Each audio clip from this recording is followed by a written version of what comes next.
신학은 정말로 우리가 몇 달을 공부해도 부족한 부분입니다.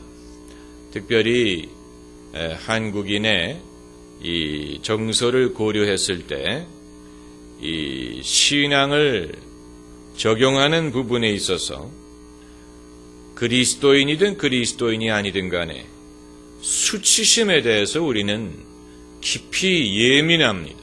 이 부끄러움, 또 창피함, 수치감, 여기에 우리의 정서가 예민한 그런 상황인데, 여기에 이제 예수 그리스도의 복음을 적용하는 것은, 그것은 우리가 앞으로도 계속해서 배워야 될 부분입니다.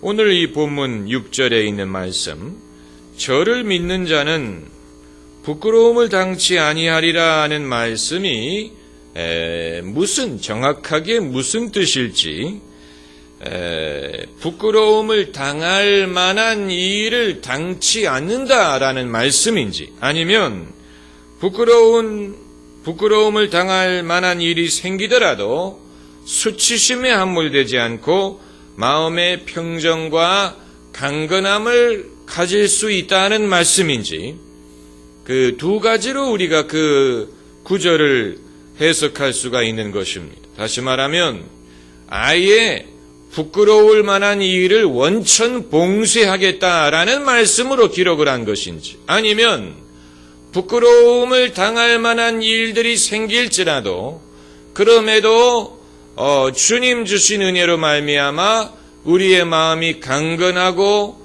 마음의 평강을 잃지 않고 그것을 감당하고 극복할 수 있도록 도우신다는 말씀인지, 이사야 선지자가 이 예언을 했을 때 어떤 의미로 그럭을 기록했는지는 우리가 알 수 없지만 아마 두 가지 의미가 거기에 다 포함이 되어 있을 것이라고 봅니다. 예수님이 사람들 보는 앞에서 잡혀가서 재판을 받으시고 머리에 가시면류관을 쓰시고 또 십자가를 메고 골고다로 올라가서 사람들이 지켜보는 가운데, 그 어머니가 지켜보는 가운데 벌거벗은 몸으로 십자가에 못 박혀서 왼쪽 오른쪽에 강도들이 있고 로마 병정들이 예수님의 옷을 벗겨서 누가 그것을 차지하나 제비를 뽑고, 이런 수치스러운 범죄자의 죽음으로 돌아가신 것은 예수님에게 있어서 상당히 부끄러운 일이었을 것입니다. 당연히 그렇지요. 얼마나 수치스럽습니까?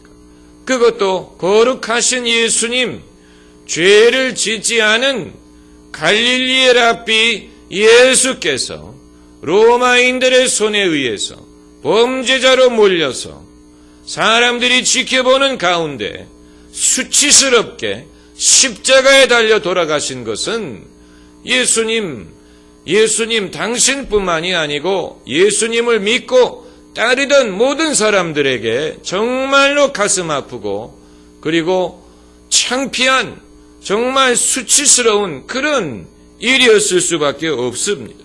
그런데도 불구하고 예수님은 아무 말씀 안 하시고 묵묵히 그것을 감당하셨습니다. 그래서 사람들이 머리에 가시면류관을 씌우면 가시면류관을 쓰시고, 사람들이 채찍으로 때리면 채찍을 맞으시고, 손에 못을 박으면 못을 박히시고, 그리고 피를 흘리고 돌아가셨다는 것. 어머니가 보시는 앞에서, 또 그 예루살렘에서 온, 이 갈릴리에서 온 사람들이 지켜보는 앞에서 당신을 믿고 따르는 사람들만이 지켜본 게 아니고 당신의 원수들도 지켜보고 있었습니다. 예수님을 미워하고 죽이려던 제사장들, 서기관들, 바리새인들이 지켜보면서 당신이 정말로 하나님의 아들이라면 자신을 구원하고 십자가에서 내려오라 하고 말하는 그런 적대적인 여건에서 예수님은 침묵을 지키시고 당신을 변호하려고 하지 않았어요. 변명하려고 하지 않았어요. 묵묵히 그 모든 것을 감당하셨습니다. 그러니까 수치스러움을 경험하는 일에 있어서는 예수님처럼 그런 경험을 한 분이 없는 것입니다.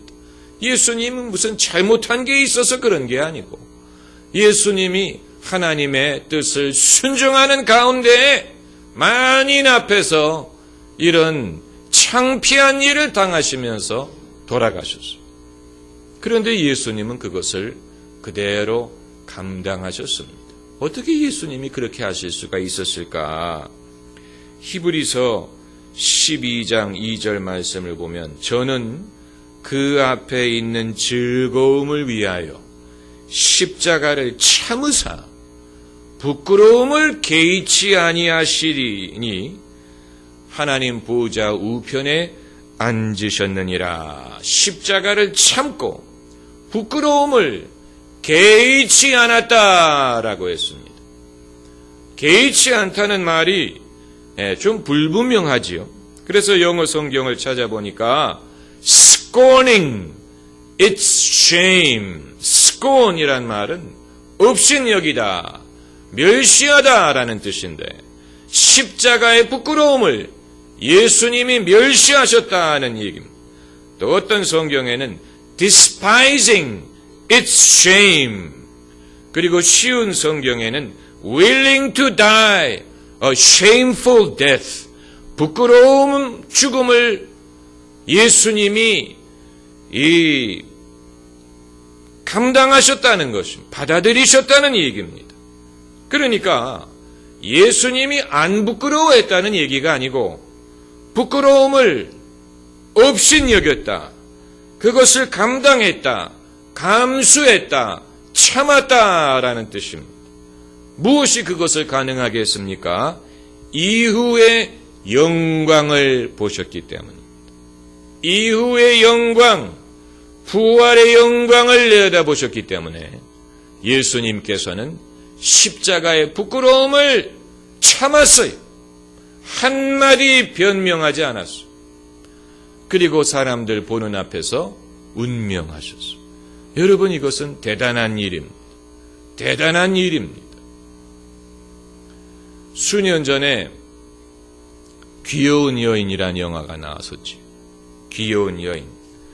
이 줄리아 로버츠가, 그 영화 장면을 보면 줄리아 로버츠가 쇼핑을 하기 위해서 로데오 드라이브에 고급 옷가게를 들어갑니다.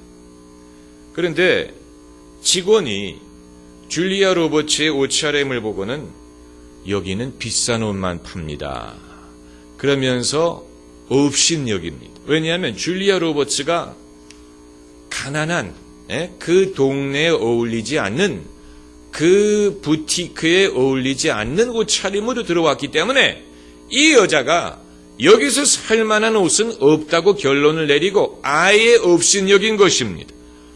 그래서 이제 줄리아 로버츠가 다시 호텔로 돌아가서 호텔 지배인에게 하소연을 하고 호텔 지배인의 도움을 받아가지고 이제 그 로데오 드라이브에서 쇼핑을 하지 않습니까? 완전히 변신을 하지요.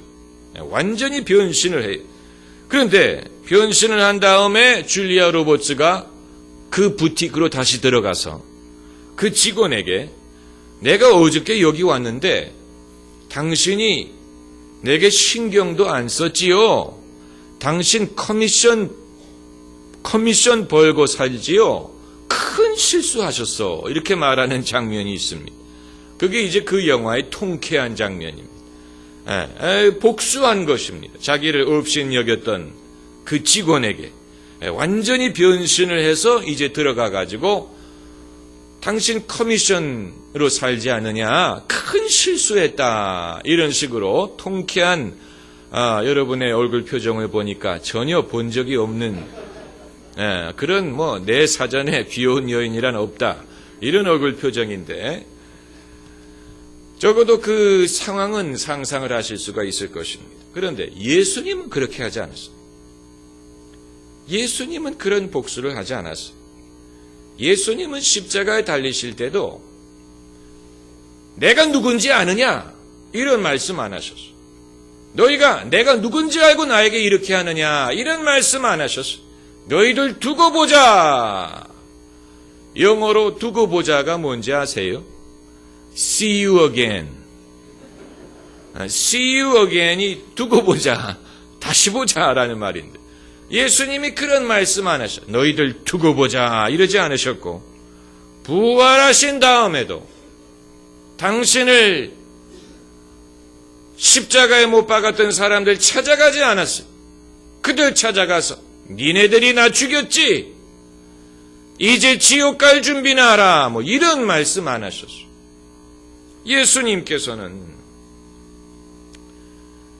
십자가에 달리실 때도 당신에 대해서 변명하지 않았고, 부활하신 다음에도 거 봐라.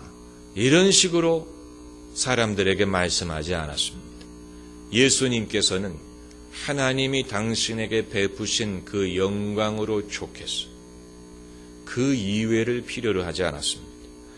아마 여러분 중에는 그건 예수님이니까 그게 가능하지. 예수님 정도 되니까 그렇게 할 수 있지요.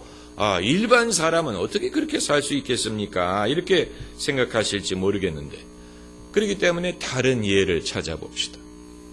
요셉의 예를 생각해 봅시다. 요셉은 보디발의 집에 종으로 있다가 누명을 쓰고 감옥에 갔습니다. 보디발의 아내를 욕보이려고 했다는 누명을 쓰고 감옥에 갔습니다. 근데 그 실제로는 이 보디발의 아내가 요셉을 유혹하려고 하다가 자기 뜻대로 안 되니까 앙심을 품고 요셉의 겉옷을 빼앗아 가지고 소리를 지르면서 저 히브리 종이 나를 욕을 보이려고 하다가 내가 소리를 지르니까 겉옷을 벗어놓고 도망갔다. 상황을 보면 정말로 그렇게 보일 수 있는 그런 상황입니다. 요셉은 종이요, 외국 사람이요, 거기에는 그를 변호해 줄 사람은 아무도 없습니다. 그는 혼자입니다. 남의 집의 노예입니다. 누구의 말을 사람들이 듣겠습니까? 그렇기 때문에 요셉이 그런 일을 하려고 했다가 잡혔어도 억울한데, 또 부끄러운데, 그런 일을 하지도 않았는데 누명을 쓰고 감옥에 가니 얼마나 억울하고 얼마나 수치스럽습니까? 얼마나 창피한 일입니까? 자기는 의로운 일을 하려고 그 유혹을 물리친 것뿐인데 그 결과로서 누명을 쓰고 남의 아내를 욕보이려고 했다는 누명을 쓰고 사람들의 지탄을 받고 그리고 감옥에 가게 되니 얼마나 창피합니까? 평범한 사람 같으면 정말로 그런 상황에서 낙심했을 것입니다. 내가 믿음으로 의롭게 살아봤자 별 소득이 없구나. 결국 이 세상은 그런 거구나. 세상은 그렇게 참 이 불공평한 데구나. 이런 식으로 정말 낙심하고 사회에 대해서 또 자기를 그렇게 취급하는 사람들에 대해서 하나님에 대해서 원망을 하고 그리고 절망했을 수 있습니다. 그 수치심을 못 이겨서 아마 어떤 사람들은 그런 상황에 이르면 수치심 때문에 아마 자기 생명을 끊으려고까지 할 것입니다. 그런데 요셉은 그렇게 하지 않았어요.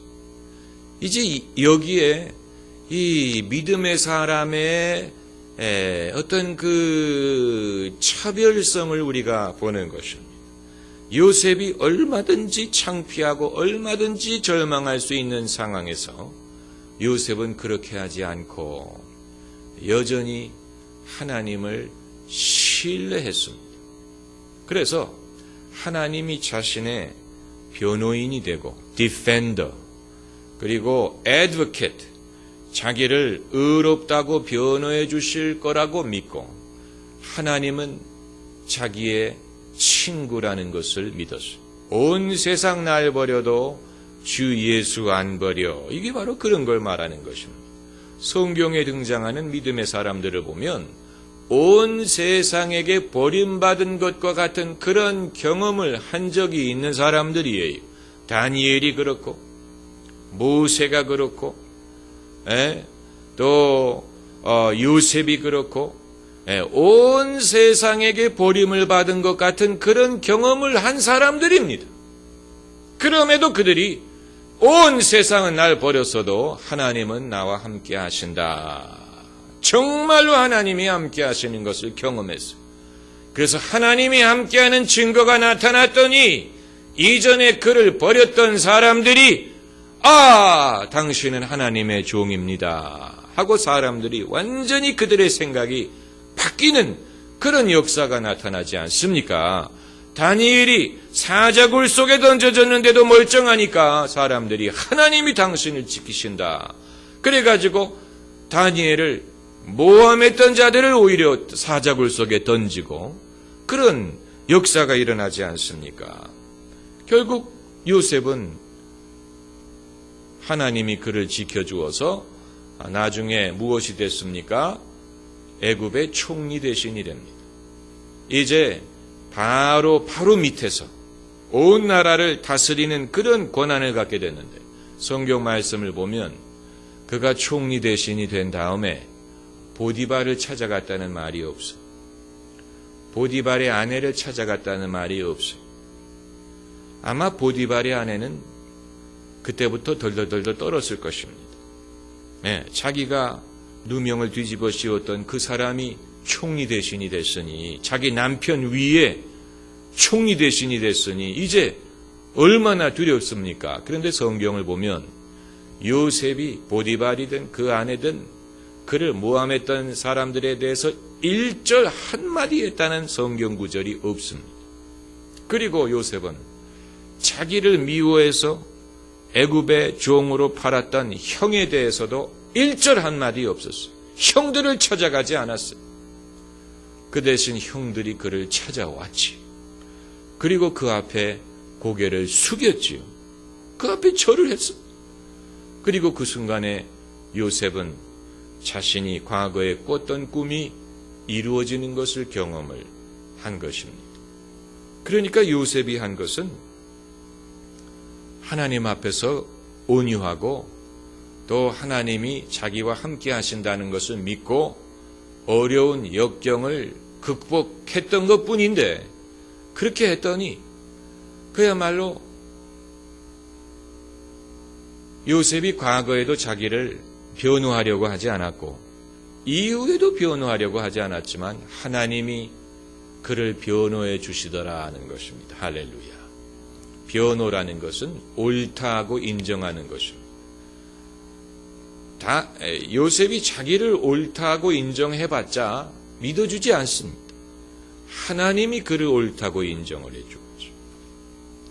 아마 이 말 들으시고 여러분이 그건 요셉이 의인이고 의인이 억울한 그런 오해를 썼기 때문에 참을 수 있었던 것이 아니냐. 만일 자기의 잘못으로 인해서 부끄러움을 당했다면 그렇게 할 수 있었겠느냐, 이런 질문을 하는 분이 계실지 몰라요. 그렇기 때문에 또 다른 예를 찾아봅시다. 다윗을 생각해 봅시다. 다윗은 자기의 잘못 때문에 그 결과로서 시련을 겪은 사람입니다. 다윗과 바세바 이야기 아시지요? 다윗은 자기의 잘못 때문에 그 결과로서 시련을 겪은 사람입니다. 하나님은 다윗의 삶에 시련을 허락하셨어요. 그래서 다윗의 아들 압살롬이 자기 아버지에게 반역을 일으키죠. 압살롬이 백성들의 마음을 훔치다가 나중에는 무력으로 아버지를 예루살렘에서 쫓아냈어요.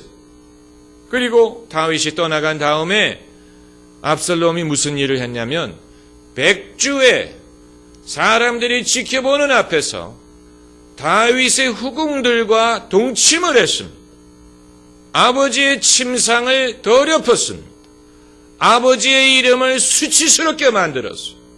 이제 다윗은 자기 아들에게 쫓겨서 궁전에서 쫓겨나간 것뿐만이 아니고 그 아들이 쿠데타를 일으키고 다윗은 이제 피신하는 그런 입장이 된 것뿐만이 아니고 그 아들이 백성들 보는 앞에서 아버지의 후궁들과 동침함으로 아들이 아버지를 완전히 모욕을 주었습니다. 이것보다도 더 큰 수치는 없는 것입니다. 그래서 다윗이 울면서 도망가는데 베냐민 족속의 어떤 사람이 시므이라는 사람이 큰 소리로 다윗을 욕하기 시작합니다. 욕을 합니다. 저주를 합니다. 그 저주의 내용은 이렇게 된 것은 당신 잘못이다.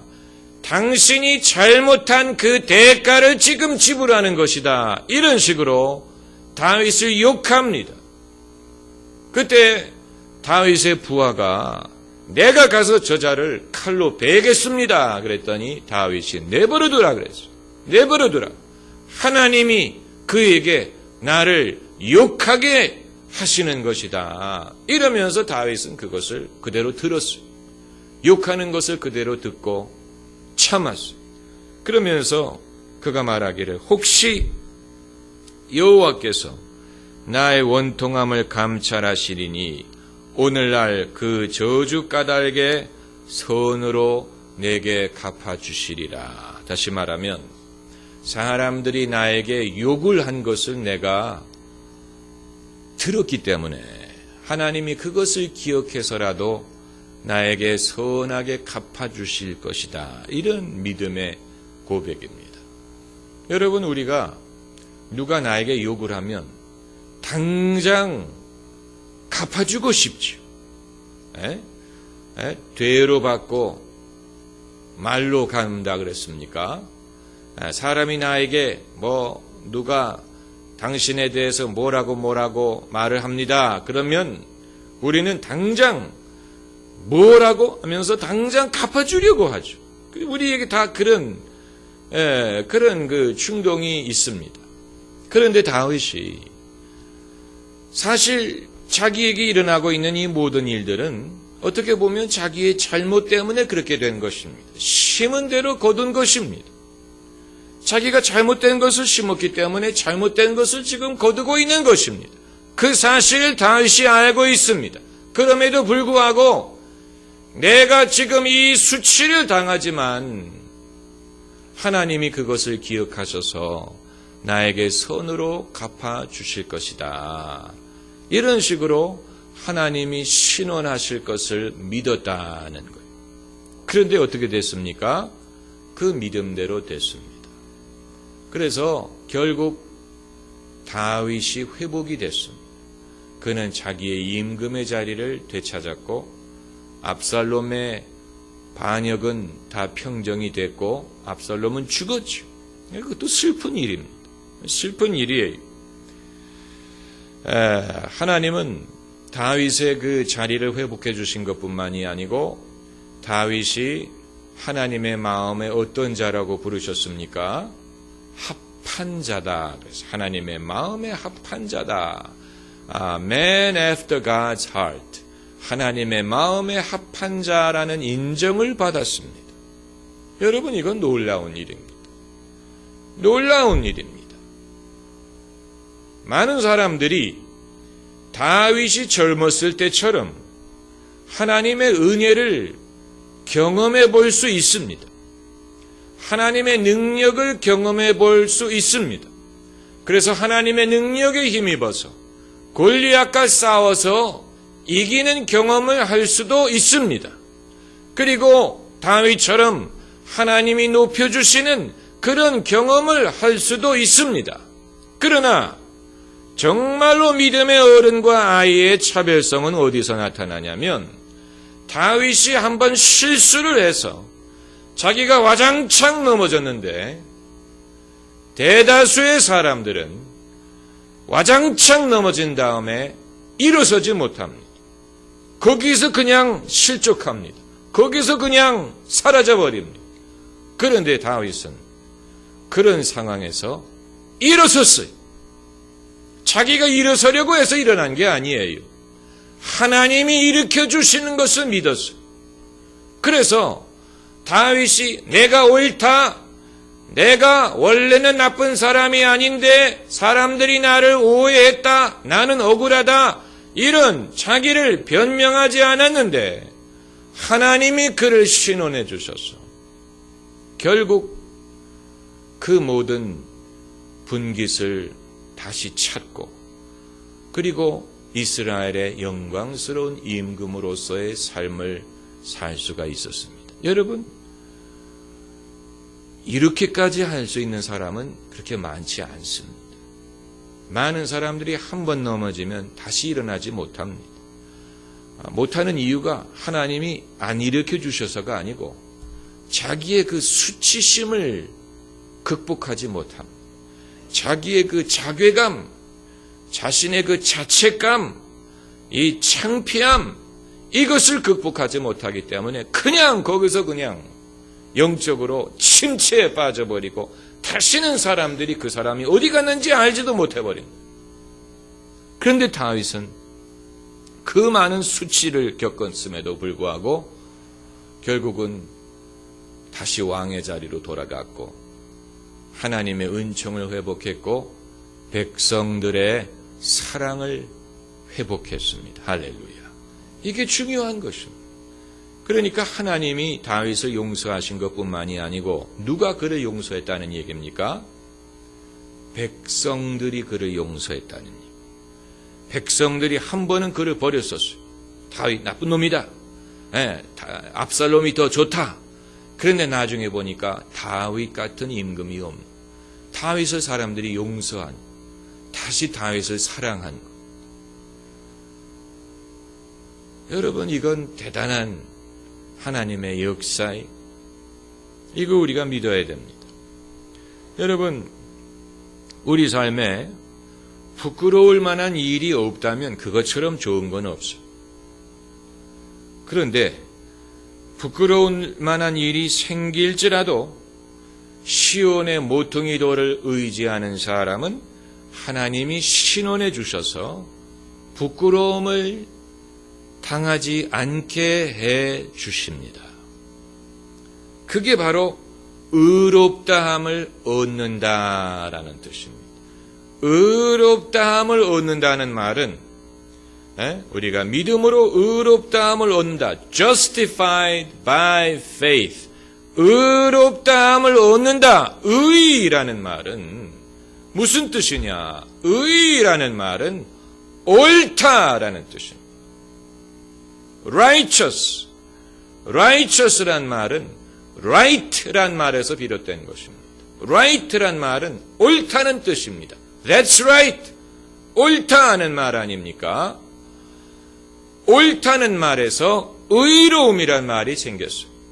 우리가 하나님을 의로운 하나님이라고 부르는 것은 하나님이 옳다는 고백입니다. 하나님이 하시는 것은 옳다는 고백입니다. 하나님이 우리를 의롭다고 여겨주시는 것은 우리가 옳다라고 인정해 주시는 것입니다. 우리가 내가 옳아, 내가 옳은 사람이 되기 위해서 애를 쓰므로 옳다는 인정을 받는 게 아니고, 우리는 한 것이 별로 없는데 예수 그리스도를 믿음으로 말미암아 그 믿음을 보시고 하나님이 우리를 옳다고 인정해 주시는 것이에요. 그게 의롭다함을 얻는다는 말의 뜻입니다. 그렇기 때문에 왜 우리가 예수 그리스도를 믿는 사람이 부끄러움을 당치 않느냐?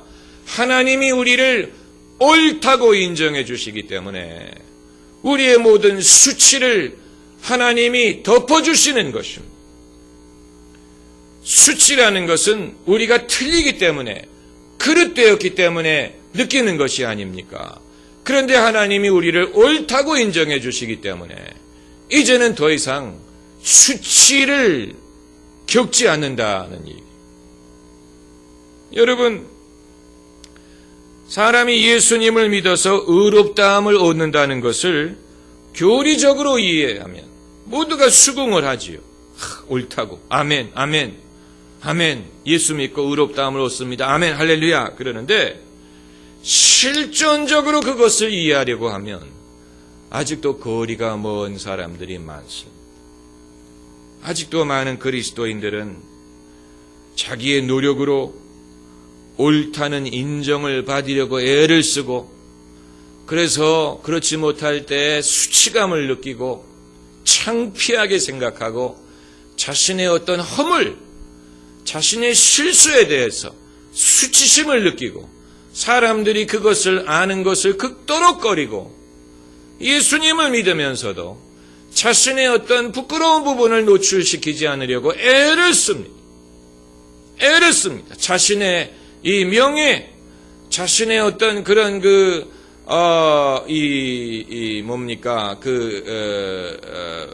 사람들에게 어떻게 보일까 하는 여기에 신경을 쓰고, 사람들이 혹이라도 자신의 허물을 보면 부끄러워하고, 그래서 교회도 안 나오고, 뭔가 자신의 삶에 어떤 실수라든가 어려운 일이 있었을 때는 아예 교회를 옮겨버리는 이유가 바로 그것입니다. 사람들이 자기를 모르는 곳으로 가는 거예요. 그래서 자기가 수치스럽지 않게 하기 위해서. 그런데 그렇다면 교리적으로 내가 예수님을 믿어서 의롭다함을 받았다는 사실은 믿느냐? 믿는데, 그러나 그렇다면 하나님이 너를 옳다고 인정해 준다고 믿느냐? 그건 믿지 않는 거예요. 자기가 옳다고 생각하지 않아요. 나는 부끄러운 부분이 많고 나는 실수한 게 많고, 그렇기 때문에 자신의 허물을 숨기려고 하고 부인하려고 하고 사람들 눈에 띄지 않으려고 하고, 사람들이 그걸 알면 극도록거리고 피하고, 아담과 하와가 나무 뒤에 숨었던 것처럼 늘 피하고 숨고 이렇게 하려고 하는 것이 인간의 모습. 한국 사람만 그런 것이 아니고 사람들이 그렇습니다. 그렇다면 예수님을 믿어서 의롭다함을 얻었다는 것은 그냥 교리적인 차원으로, 그냥 신학적으로만 이해하는 것이지 실존적으로는 그것을 실감하지 못하는 것입니다. 실감하지 못하는 것입니다. 그렇기 때문에 부끄러움의 정서 속에서 사는 것입니다. 부끄러움. 그리스도를 의지하는 자는 부끄러움을 당치 않는다고 했는데, 그러나 그리스도인들은 여전히 부끄러워하고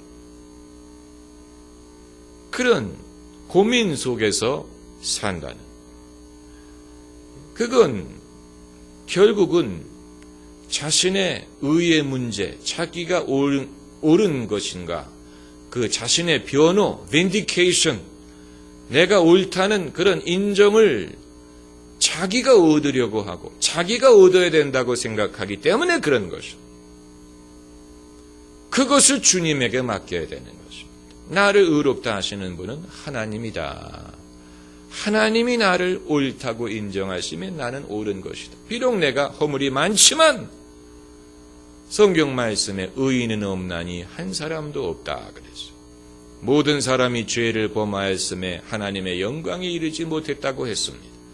우리가 다 부끄러운 그런, 다 부끄러운 건 마찬가지인데, 그런데 하나님이 나를 옳다고 인정을 해 주시기 때문에 거기서 우리가 설 수 있는 용기를 얻는 것입니다. 이것이 의롭다함을 얻는다는 뜻입니다. 네. 우리가 너무 이런 그 의로움을 법정적인 차원에서만 해석을 하기 때문에 이 천국 가는 것만 생각을 하죠. 예수 믿어서 천국 간다. 하나님 백성 됐다. 아멘. 그러나 거기에는 더 큰 의미가 담겨져 있습니다. 우리 고린도 후서 10장 18절 말씀을 보십시다. 고린도 후서 10장 18절.